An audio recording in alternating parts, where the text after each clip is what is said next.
Assalamualaikum warahmatullahi wabarakatuh. Perkenalkan, kami dari kelompok 5. Saya sendiri Galil Latif Sakti dan teman saya Asmar.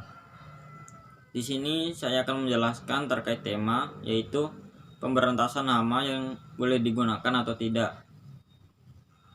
Pestisida atau pembasmi hama dari bahasa Inggris yaitu pesticide adalah bahan yang digunakan untuk mengendalikan, menolak, atau membasmi organisme pengganggu. Pemberantasan berarti melindungi organisme yang dibudidaya dari organisme pengganggu atau P dari hama, patogen, dan gulma yang telah menyerang, bahkan merusak atau menimbulkan persaingan yang negatif, mulai dari proses persiapan tempat sampai dengan proses pemanenan.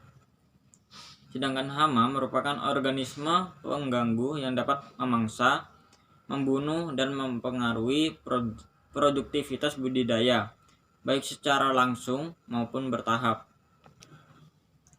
Tujuan pengendalian yaitu mengupayakan agar populasi hama tidak menimbulkan kerugian melalui cara-cara pengendalian yang efektif, menguntungkan, dan aman terhadap lingkungan. Manfaat dari pengendalian hama terpadu adalah ekonomis, efektif, tidak mencemari lingkungan dan kesehatan, terhindar dari resurgensi atau timbul kembali, dan resistensi ketahanan hama, tidak membunuh organisme yang berguna bagi usaha pertanian maupun perikanan, terjadi keseimbangan ekosistem dan sistem berlangsung dalam waktu yang lama.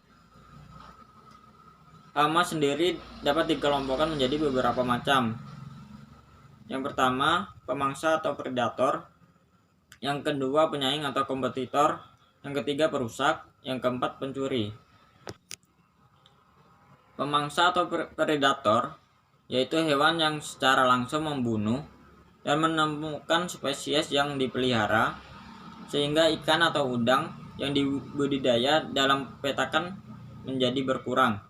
Contohnya seperti aves atau burung, reptil seperti buaya, ular, dan lain sebagainya.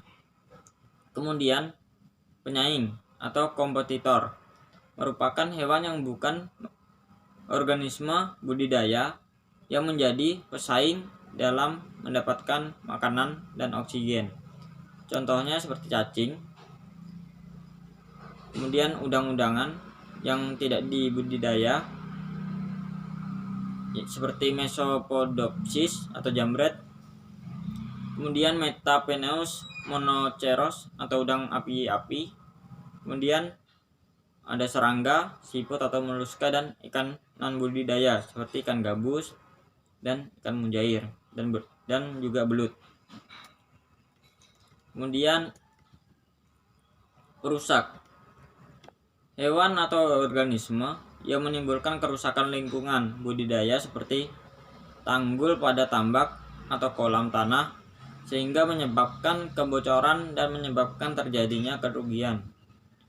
Seperti contohnya kepiting atau sekilas serata dan udang pantus dengan nama latinnya Thalasina sp dan juga teritip. Kemudian yang keempat tadi yaitu pencuri, di mana pencuri ini yaitu manusia yang kurang baik dalam mengelola proses budidaya baik sampling maupun panen. Kemudian penyebab munculnya hama. Yang pertama itu persiapan lahan yang kurang baik, misalnya tidak dilakukan pengapuran. Yang kedua, konstruksi wadah. Wadah outdoor memudahkan hama masuk. Yang ketiga, letak wadah budidaya. Wadah budidaya yang berdekatan dengan tempat hidup hama atau dekat dengan sungai memudahkan masuknya hama. Prosedur pengendalian hama yaitu ada dua, yaitu secara fisika dan kimia. Secara fisika yaitu ada pengelolaan tanah seperti pengeringan dasar tambak atau kolam, kemudian perbaikan pematang seperti penyumbatan lubang, pemberian pagar pada pematang. Kemudian penyaringan air yang masuk, seperti penyaringan air di pintu outlet dan inlet. Kemudian mekanik penangkapan langsung, itu secara fisik. Kemudian secara kimia, cara kimiawi dapat digunakan, tetapi tetap harus hati-hati dalam pemilihan jenis maupun dosis yang digunakan. Kemudian cara kimiawi lebih menguntungkan dalam hal tenaga dan waktu. Cara kimia yaitu ada dua. Yang pertama itu bahan sintetik, yang kedua ekstrak tumbuhan. Cara mencegah serangan hama. Yang pertama, pengeringan dan pengapuran kolam sebelum digunakan. Yang kedua, pada pintu pemasukan air dipasang saringan atau filter agar hama tidak masuk ke dalam kolam atau tambak. Yang ketiga, melakukan pembersihan di sekitar kolam atau tambak secara rutin. Kemudian dampak negatif penggunaan pestisida: punahnya spesies. Yang kedua, peledakan hama. Yang ketiga, kesuburan tanah dapat berkurang. Yang keempat, merusak keseimbangan ekosistem. Yang kelima, resurgensi hama. Kemudian dampak positifnya yaitu dalam penggunaan pestisida yaitu mudah diperoleh dan dapat memberikan dalam keuntungan ekonomi, terutama dalam jangka pendek. Yang kedua, dapat dihasilkan dalam waktu yang singkat, dapat diaplikasikan setiap waktu, dapat diaplikasi dengan mudah, dan dapat dihasilkan di area yang luas dengan waktu yang singkat. Kemudian untuk dampak terhadap kesehatan manusia sendiri yaitu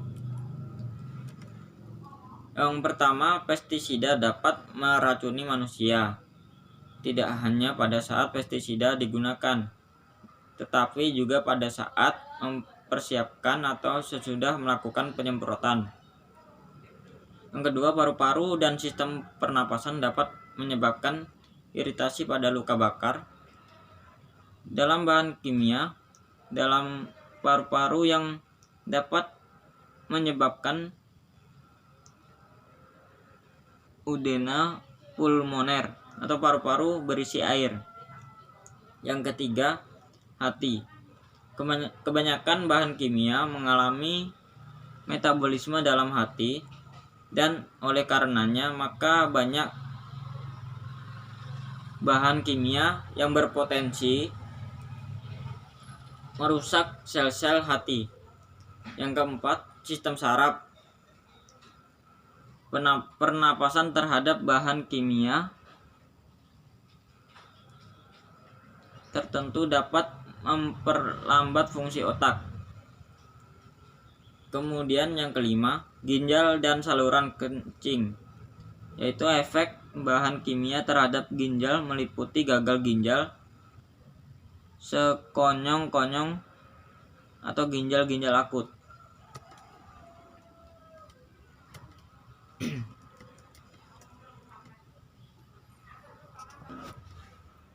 Kemudian jenis-jenis pestisida. Yang pertama itu insektisida, yang mana merupakan pestisida untuk memberantas serangga seperti nyamuk, kecoak, kutu busuk, rayap, semut, belalang, wereng ulat, dan lain sebagainya. Herbisida merupakan pestisida untuk mencegah dan mematikan gulma atau tumbuhan pengganggu seperti enceng gondok, rumput teki, dan alang-alang. Nematisida merupakan pestisida untuk memberantas hama cacing, hama yang dapat merusak akar pada tumbuhan. Fungisida adalah pestisida untuk memberantas jamur atau fungi, contohnya fungisida atau timbel. Kemudian rodentisida adalah pestisida untuk memberantas binatang pengerat, misalnya tikus. Mungkin itu saja yang dapat saya sampaikan. Kurang dan lebihnya mohon dimaafkan. Wabillahi taufik wal hidayah. Wassalamualaikum warahmatullahi wabarakatuh.